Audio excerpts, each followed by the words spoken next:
Are we episode 10? 10, we're there already. 10 episodes, though, James. That's pretty good. It is, yes. And we're still talking. I was just about to say, we're still talking to one another, so that's a good thing. Yeah, and we have listeners. Yes. I haven't checked how many listeners we got, actually. I meant to do that the other day. Well, I know for a fact we've got more than 2. Oh, well, that's good. Yeah, my wife and my mum are both listening, so.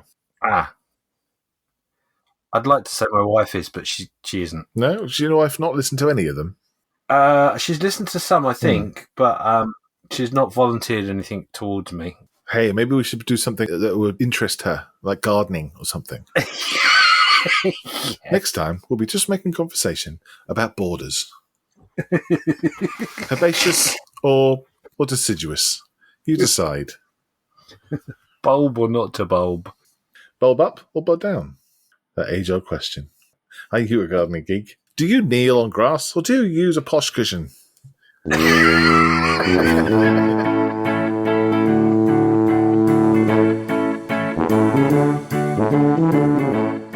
I am Malcolm Childs. And I am James Skiffins. And we are Just Making Conversation. The show where we discuss the ins and outs of the model-making hobby that we both love so much.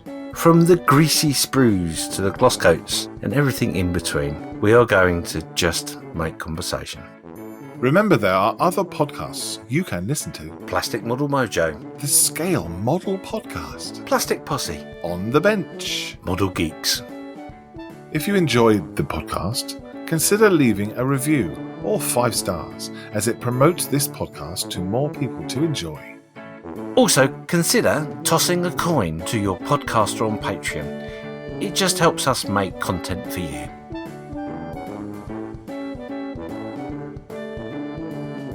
In this episode, we'll be just making conversation about bringing your model out of the box, the trials and tribulations of adding the finer detail to your model. Sometimes the kit needs help to reach your aspirations or your vision. Photoetch or not photoetch? This is the question. Or will it be the evil, deadly resin? Kit bashing or super detailing or simply out of the box? Hold your instructions tight, bring in the tweezers, have your CA glue on standby, and let's look into the detail.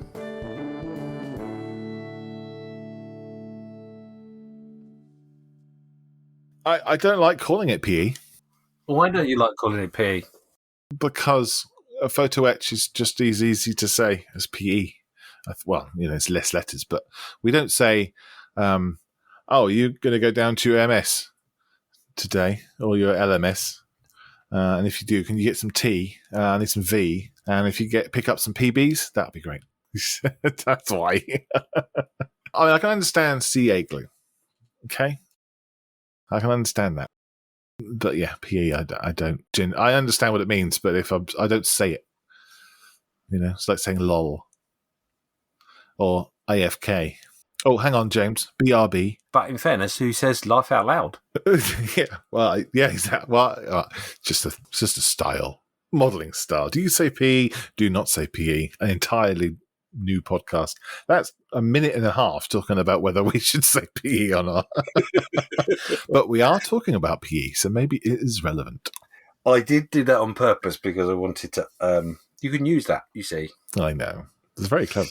I know. It's like I scripted it or something. Almost. It's almost like you have. Do you say PE out loud? I do. I guess if for me, if it was a longer word, then yeah, I'd understand. But photo etch is just nice and short. And also, you're assuming everybody knows what you're talking about. Well, it's a little bit like MS or LMS, yeah, or V. Yes, or L your T. And do you know what? That's a great opener. Yeah, that's MO. So, Malcolm, back to the subject. Yes. Out of the box. Do you like to be out of the box, or do you like to think outside the box? I am of the persuasion that remains firmly within the box most of the time, and I would say that's probably down to financial restraints. A kit for me is expensive. Adding the extra bits and pieces that I might need to make it an even more detailed kit, mostly out of my price range. Mm-hmm. Sometimes it could be, you're spending more on the extra aftermarket parts than you are the kit. Mm. And that just hurts my tight checkbook. Mm-hmm.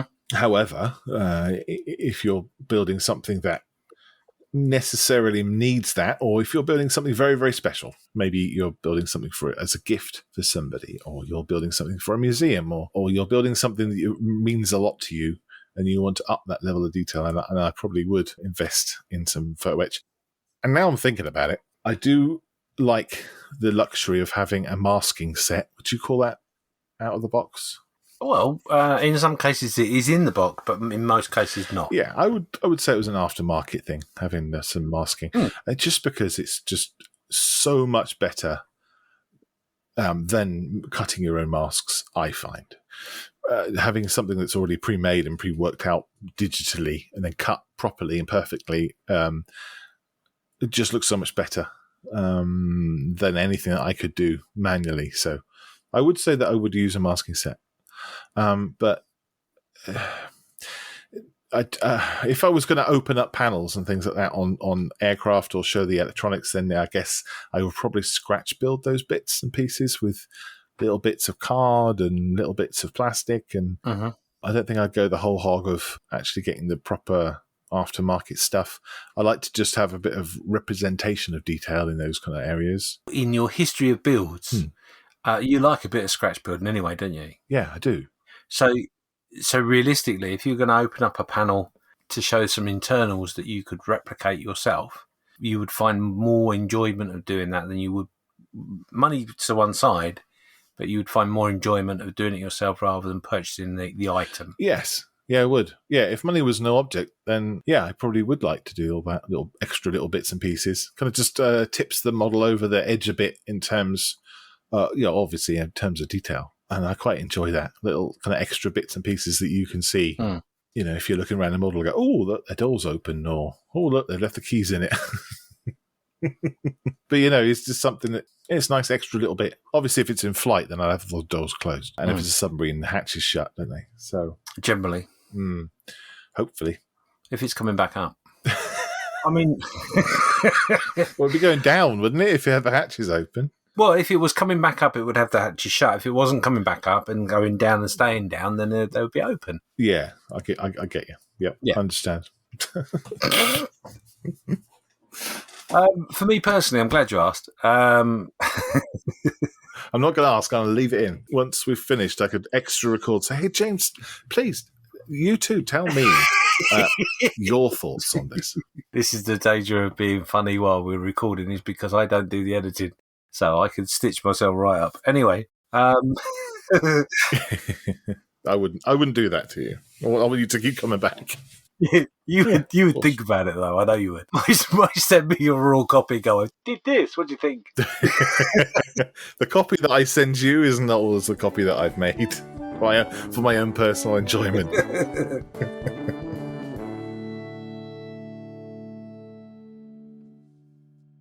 I share your sentiments, to be honest. Again, yeah, you're right. It's down to finances and confidence as well. Confidence in kit buying, if that makes sense. Because I'm just thinking over the last probably year or so, 2 years maybe. Yeah, I should imagine more of the kits that I've bought have had photo etch and masks and resin wheels or bits and pieces. I can literally count on one finger kit that I've actually gone mental on for aftermarket, which was the HK B17. Got most of the aftermarket for that.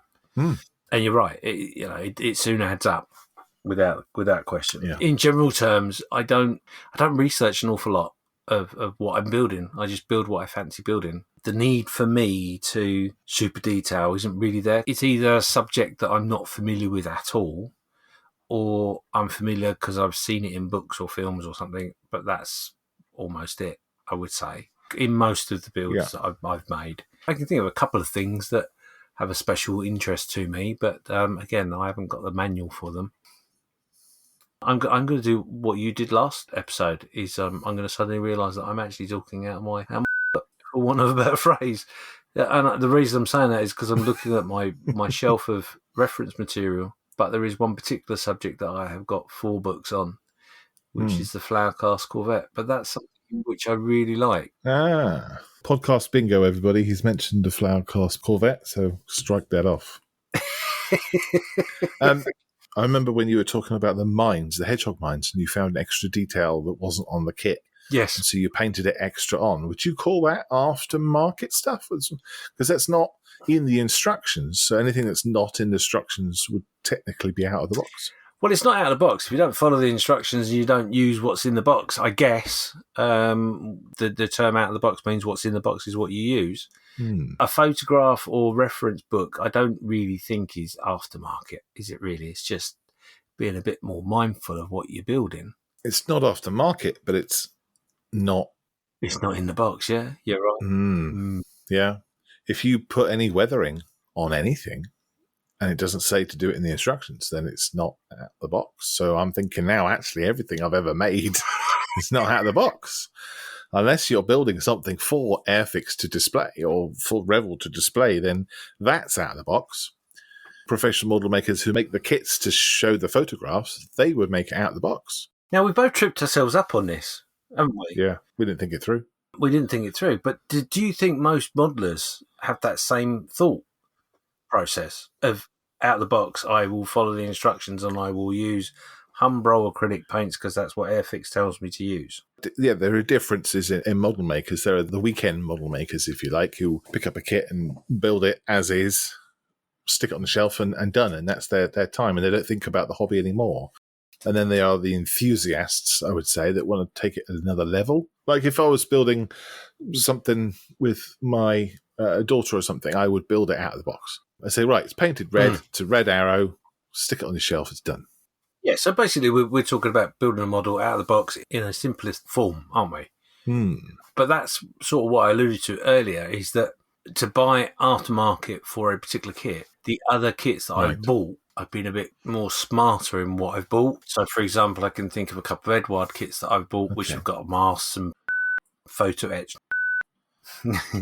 Sorry. It's all right. I've got you saying photoetch, so every time you say PE, I'm just going to edit it in. And I think that, again, like I alluded to the fact that I thought that was a little bit down to confidence. The confidence to add those finer details. Also, with on the flip side of that as well, is that not all photo etch is just plain photo etch. Sometimes it's painted for you as well. Yeah, it's true. I love the photo etch that has... It's the 2-layer one. So we're talking about instrument panels. The instrument panels will be cut out, the holes, where the dials will go. And then the back plate behind that is the dials themselves. So it gives you that depth of dial, which is awesome. And while we're talking about depth of dials, at the end of last year, come 3D printed details as well, or decals, which I haven't managed to get my hands on, but I'm quite itching to get hold of one. Yeah. Because they look awesome. So is that decals with a bit of texture, a bit of relief to them? No, well, it's difficult. I've seen it, and that it's all one thing. It's not layers that you have to put in, if you know what I mean. Have they just embossed it, though? I've watched about 4 or 5 different reviews on them, and I clearly haven't listened because I can't answer the question. Okay. Well, I don't either. I've heard people talk about them, and I've seen pictures of them, but I don't know. You're right. I don't know how they're manufactured. I think that's the exciting part of that particular product, is that the boundaries are continuously being pushed and new avenues are being found as to how to provide the detail that modelers want to make. Not everybody, but there is a good market there for it. Some modelers, I think both of us fit into this category, we would look at this potentially and go, it's very nice, but I haven't really got the money for that, but I could possibly find a way of changing the cockpit of my 132nd aircraft to be more realistic if I wanted to, and I would go off and find a way of doing it.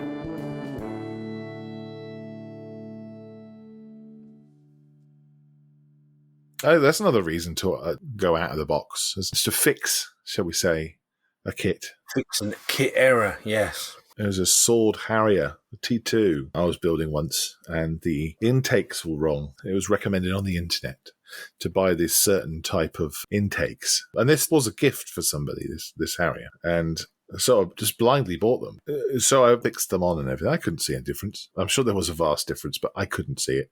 And they'd obviously been designed to fit this particular kit, and they were very well made. It's quite a joy to put them on. But yeah, it's not something I normally do. And that had a photo etch cockpit as well, if I remember rightly. I think it was possibly one of the first times I've actually put any photo etch on, because I remember thinking, I have to remove the detail that the kit has to put on more detail that the aftermarket photo etch has. If this goes wrong, I've got nowhere to go at all, because I've just sanded all the detail off to stick your thing on that doesn't stick on there. I mean, it meant that I didn't have to worry so much about painting it the right colour, because it was already pre-coloured, this photo etch I had. I guess there's no real cheating, but it just felt like, I just get that and I stick it on. A bit like my masks that I use. I would challenge you on that, because if you buy your masks and you do your cockpit and it goes wrong, there's nothing to blame other than the fact you stuck that mask on incorrectly. Yeah, that's right, yeah. Whereas if you do it yourself, it's still frustrating, and it's still a case of, do I rip that all off and start again? But it's a case of, it's the best I could do, because that's all I could do on that 172nd kit. I like doing the mask because it's just easier, and I can guarantee a good result. I don't have to put a scalpel anywhere in the ear. That would take me forever to sand out. I guess, you're doing a Lancaster, I recommend you get a mask. Don't spend all the time cutting all the little tiny details out. That's what I would do, but everyone's different. I said it that way on purpose, because that was very much my mindset was, masks, who wants masks? How stupid. How can you not just do a camouflage scheme with a bit of blue tack or any other sort of, how ridiculous. And I ordered something from Hannon's. Right. And I inputted the wrong number. And I got a set of masks, funny enough, to do the camouflage. And after I used them, I went, oh yeah, no, I get it now. It was so much easier, and they are recycled back in its little box. God, how did you feel about that? Oh, I've not the canopy, the paintwork, everything's in that kit. It's brilliant, absolutely brilliant. Wow. Well, I think I only got into masks because they bought a second-hand kit off a model club friend. It was a JU-88. And if you know that aircraft, then there's lots of panels of glass. And there was a mask set he had bought, and it was in there. And I'd never used masks before, so I'll give it a go. And yeah, I'm not going to ever go back, because the look that you can get is almost perfect. Could I use that same approach with photo etch? I don't know. Kind of feels, I don't know. I understand what the similarities would be. Just stick the photo etch on, it's done. You don't have to worry about detailing, it's done. And you don't have to worry about the colour, because it's done. So I can see the point of why people use it. I can see the point of it. The problem I have is when you go down the road of very small boats, and it's got 13 different pieces of photo etch to create a pom-pom gun that's 2 millimeters wide or something. My eyes wouldn't be able to cope with that. Am I really going to notice the difference between plastic and photo etch? For me personally, unless it's not painted, I probably wouldn't notice, I guess. It does take a good bit of craftsmanship and skill and a steady hand, doesn't it, to make these things out of photo etch. You and I got a mutual friend, Lewis, and he makes a lot of weaponry and these pom-pom guns out of photo etch, and they look incredible. How he manages to do that, I don't know, but that's just his thing. It's what he likes. Well, it's like most things, isn't it? It's the challenge of the process, of which brings you the pleasure from the hobby. I mean, I was watching someone who's got a 172nd U-boat. It's by Revell. It's got a ton load of photo etch. And he's shown me the instructions of how to do the hatch cover. He's not doing it with the hatches open, is he? I have explained the principle of submarines to him, so he has the option. Okay. In this hatch. He showed me this. I was like, that's amazing. That's really cool. Anyway, yeah, that's just the inside of the hatch. I was like, right, this is the outside of the hatch. Right, so if you have the hatch shut, are you going to... Yeah, but it's going to be shut. The way the photo etch works is you can have it so you can open or shut it anytime you want. I was like, yeah, okay, that's quite impressive, but... Wow. Yeah. I'd never say never. I think I've learned that lesson. Not for you. I would have to have an incredibly large pocket full of change and a very large sweat box.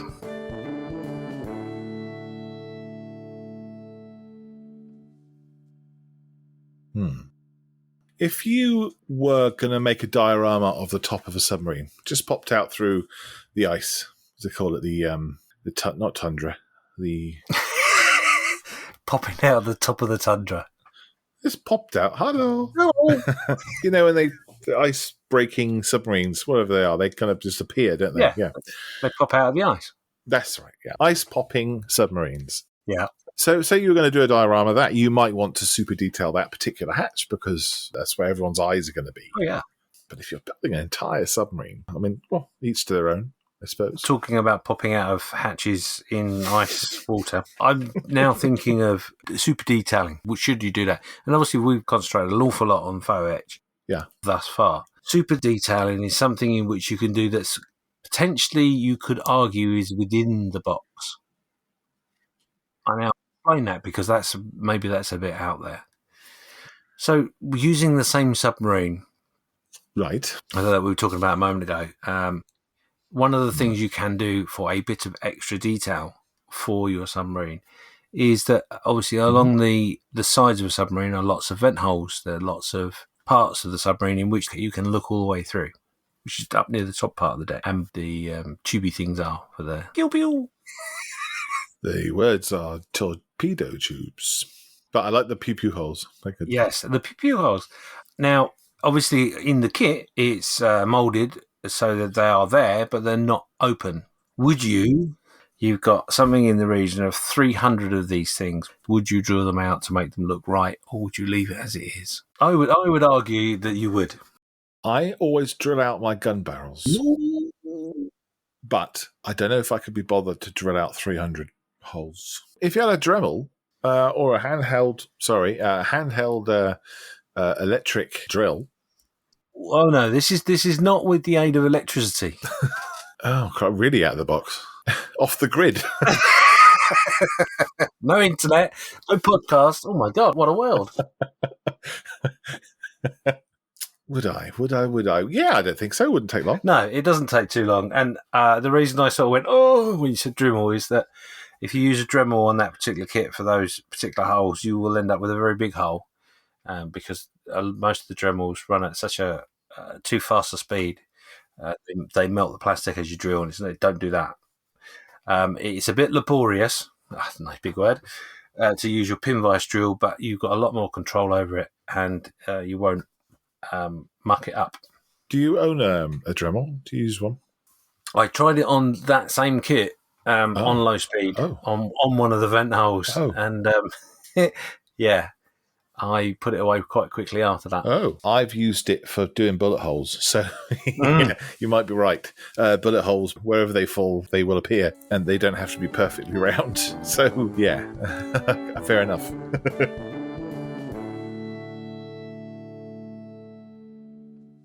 The other side of the coin in which we really do need to recommend maybe is that a quick out-of-the-box build is really, really good to get your juices flowing and getting you to the point where you may have faltered from previously. By that I mean you're building your Fokker D5. What did you call me?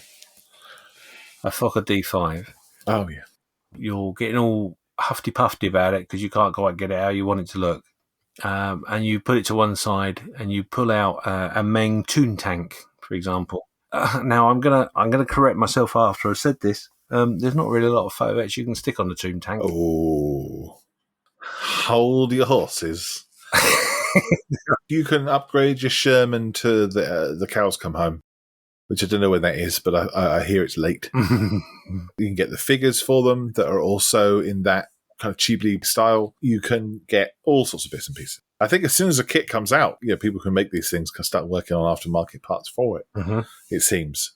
Talking about aftermarket things, I always get confused by, Airfix have just released this thing, or Revell have just released this. Oh, and by the way, you can also buy the aftermarket kit for it. So how do they do that? There must be something going on Edward aren't far behind, are they? With their, is it Brazil? These are separate companies. So how do Yeah, they yeah. work? How does that happen? I don't know if there's some sort of intercompany something or other going on. I would think companies talk between themselves and they're aware of what projects they may or may not be working on.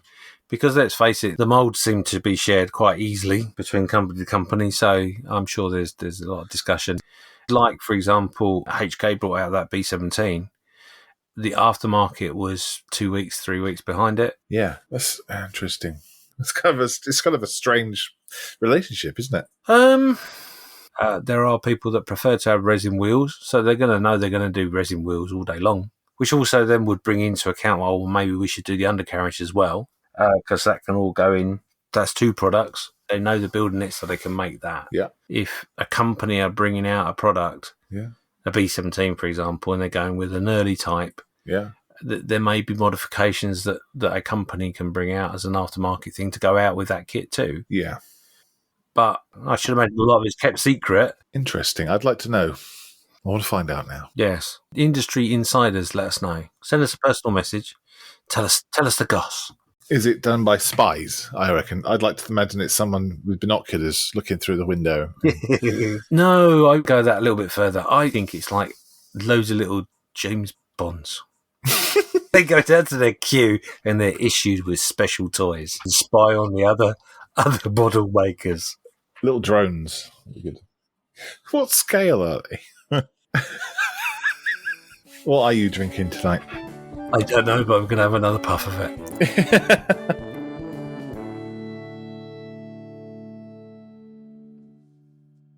The one thing that's definitely not in the box is a bit of kit bashing. I mean, where you would potentially take 2 kits and put them as one, or maybe take a part of a kit and scratch build a whole load of stuff to make it something completely different. Now, a great example of this would be a Spitfire, for example, the main fuselage being mounted to a 4x4 chassis. How cool. Can't you get a kit like that? I think there is a kit out like that now. Oh, weird. Isn't that like maybe a bit of history involved in the Messerschmitt cockpit being used as a car, the canopy, Potentially, yeah. I think maybe it is. I think it's like an apocalypse thing, isn't it? Mad Max, for example, has a truck that's got a beetle cut in half and stuck at the end of a tanker. 2 front bits are stuck on the side of the tanker. Talking about out of the box and kit bashing, then lots of sci-fi stuff is how it's made. You think of most of the Star Wars, well, any spaceship you can think of, they have a box of Greeblies, which are basically all the bits left from a Dragon kit.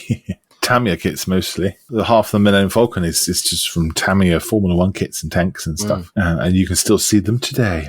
And if you're very lucky, this top tip. James's top tips. Watch out when you go to a model show. Watch out when you're going around some of the vendors, because there was, last time I went to Telford, one of the retailers had at the side of their tent humongous boxes of sprues. They were just all muddled up together. And you could have 4 for a 5 or whatever. And it's well worth doing. As it happens, I spent much more than I expected to as I rummaged. Yeah, bits boxes. People keep bits boxes, don't they? Little tubs of all their sprues and bits and pieces, and chuck them together for all sorts of bits and pieces. Greeblies and stuff they call them, don't they? Yeah. But not just of sci-fi. If you need something to give a bit of impression of detail inside a tank or something, as the hatch is open, you pop something in there. It's not going to be accurate, but it looks like something is there, which is quite important if you're doing your sort of smaller scales. I remember watching a Scale Model Medic, I think it was, talking about putting something on the glove box just to increase the amount of detail that there was there. And I think he just used like a cylinder or something from another kit. And it just made it look a little bit better. It looked a little bit detailier. A little bit more of interest. Yes, the word. Thank you. I remember like making piles of junk for a diorama I was doing, and just kind of crawling through the bits box that I had, and all sorts of bits and pieces in there, like steering wheels and door handles and bomb fins. People would say, "Oh, is that oh, yes, it is." That was good fun. Lots of fun. Yeah, it's amazing how many people pick out those bits and pieces as well. And you certainly can see them on Star Wars builds. Interestingly, I read recently that Star Wars, the designers for the spaceships, they would use their greeblies and their extra bits and pieces to give it that look. But Star Trek, they don't have greeblies. They have a much more slicker outer hull on most of their ship designs. Obviously not the Borg. No. There's not lots and lots of detail on the outside. And so what they did is they used different panel sizes of slightly different paints with slightly different pearlescents and metallics in them to give the impression of different panels and detail rather than having actual bits stuck on them, which is out of the box, I suppose. We're going to show a mask set for it.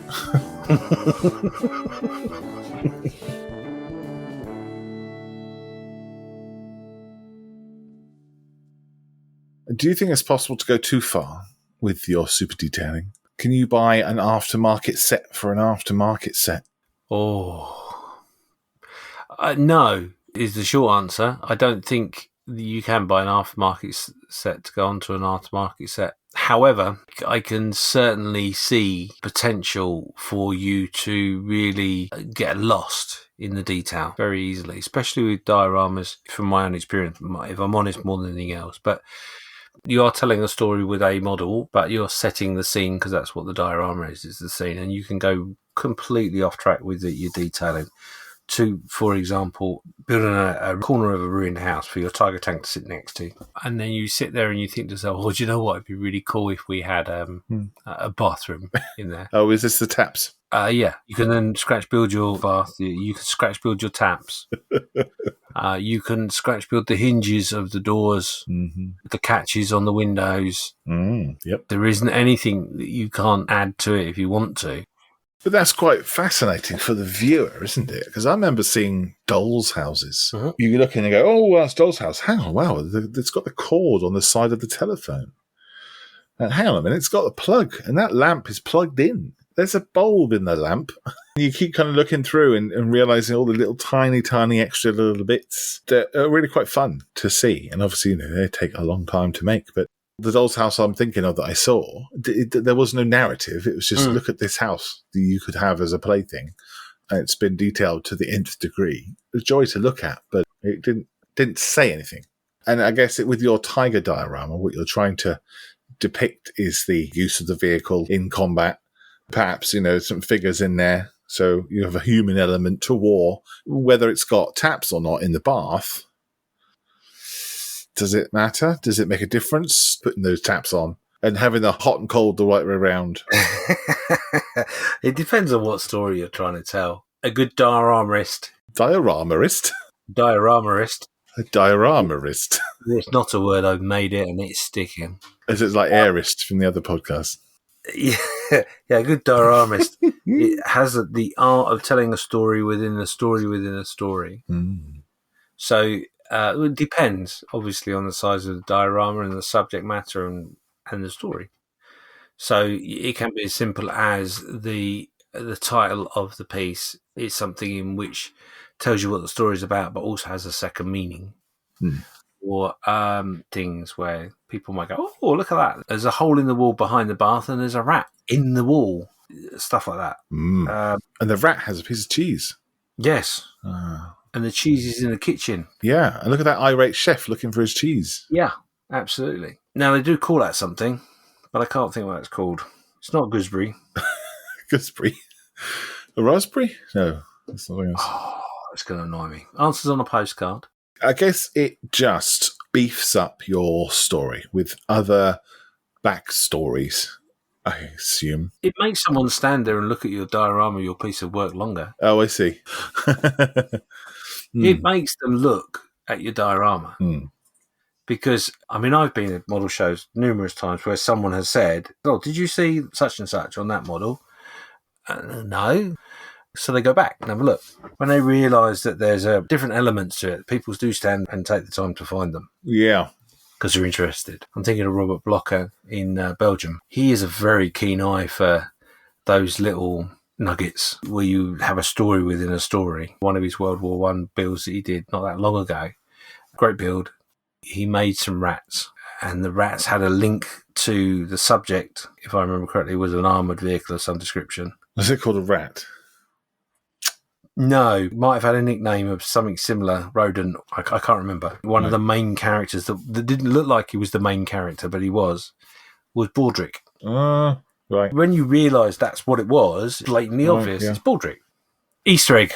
There we go. That's what it is. It's called an Easter egg within a diorama. There's an awful lot of modelers out there that love to put a little Easter egg in their models. People that look at the dioramas at shows, they know are linked to a particular modeler, so they'll look for the Easter eggs. That's cool. Easter eggs. I like that idea. There isn't a written rule that you have to have one within a piece. You can have several. I won't talk long about this. I'd made a diorama of a quite substantial ruined building, which had 3 floors. The first floor was done.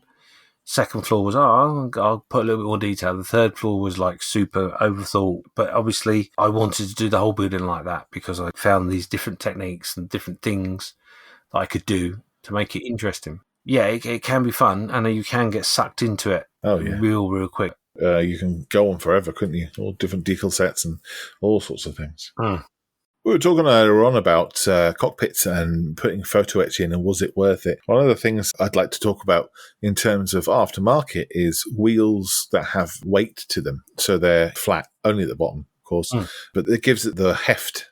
Why?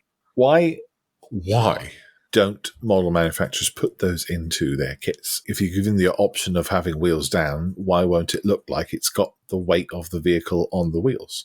And why do aftermarket manufacturers have to make wheels that have the weight on them? Obviously, there are manufacturers out there and models out there that have the wheels with the weight, which is great. It just boggles me. I wondered if you felt as strongly as I do. I bought a tank, the 135th, with full interior, right? And you're like, oh, that's cool. It's going to have everything I want in it. But there's a photo etch kit comes out after it to make it look better. Well, hang on. I've just spent the money on a full interior tank. I expect it to look pretty good. Why is there that option? Why, if I've chosen a kit that gives me the hyper detail, once I've done the interior, I'm never going to see it again. So the question is, do you need photo etch? Not really. I don't think I should be adding more to it. It should be all there. Do you think it should come with it? I think the detail needs to be adequate enough for me not to want or need to buy another product to make it look better. One particular manufacturer might just say, here's your tank, it's a good representation, and off you go. Another manufacturer say, here's your tank, it's a good representation of all of the variants, and you can make all of those variants, and also all the interior, if you wanted to. Now, of course, they would have different price ranges, and they would be marketed to different types of modelers. But yeah, well, maybe you need to suck it up. If you want the extra detail, then you've got to go that extra mile. Absolutely. Going back to the B17, I totally understand why I want to upgrade what I've got. I've got a good model.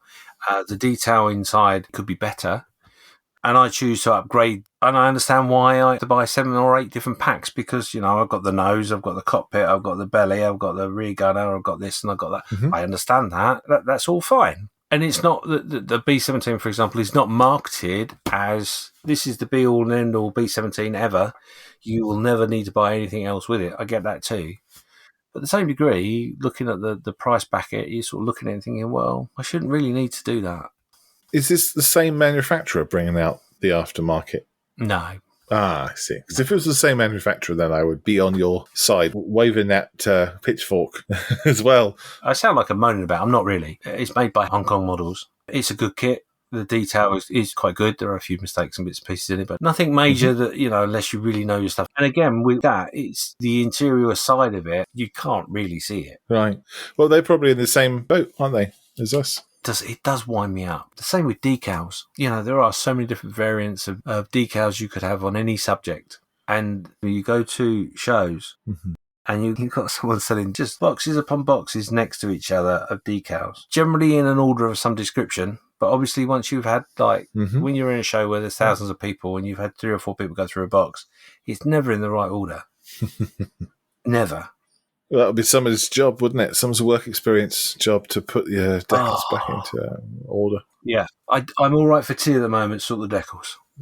It always amazes me, but they're great. They're the things that I think are great online because you can look and you can sit there while you're in the front room, giving your wife the complete attention in which she deserves while scrolling through your phone, looking at decals.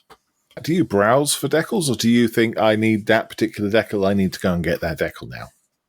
Personally, the only time I ever get aftermarket decals is I've seen something and I want to achieve a certain look. For example, the kit that I've got, I don't want to do that same one because everyone will build that same one, so I'm going to build a different one.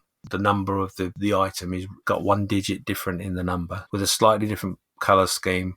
So I need some numbers now. Doesn't come with alternative numbers. That's what the kit is. That is what it is. What about a mask for it? Just spray it on. You can make your mask and you can make those sort of decals. If you've got a normal printer and some special paper, it's not rocket science, but I'm too lazy. And there we have it. It's exactly that. I mean, it's the same as washes. I can make washes, but I choose to go to a company that buy clay washes. It's horses for courses. So I do get it. I do get the old, but there are some times where you just think, oh, for goodness sake, why don't you just put that in the kit to start with? One of the things that I find interesting is the aerofoil airflow pointers. Makes sense. On a hawk, for instance, they're quite prominent. They're like tiny little extra wings sticking up on the wings that are like little tiny rudders, if you like. And they're just to direct the airflow and I guess increase aerobatic ability. And they're incredibly thin on the actual aircraft. They're just one slice of metal thin. And they're recreated on a model. Obviously, there's a limit to the thinness that can be modelled. So they usually come out quite fat. And if they were a scale thickness, they would be like bricks on the wings, And I can understand why people would go that extra length just because of that.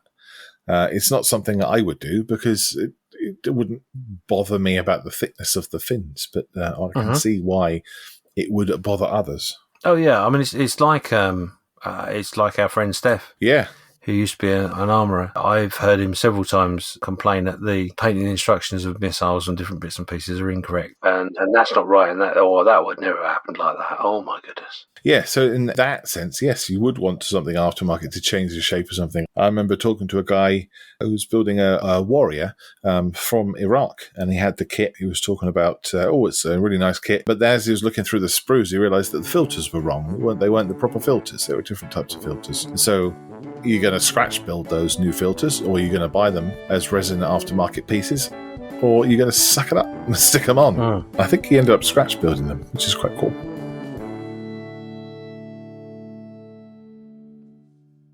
Super detailing can bring a whole new aspect to the hobby, with researching reference material for your subject or finding that something different.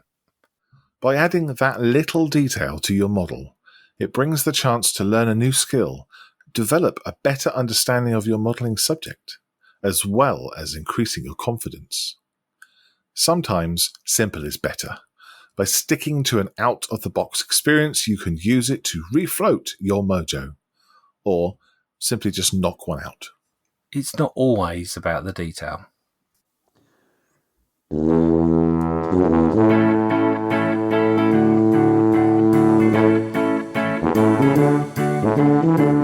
You have been listening to Just Making Conversation with James Skiffins and Malcolm Childs. Follow us on Facebook, where we post photos, updates, and other nonsense.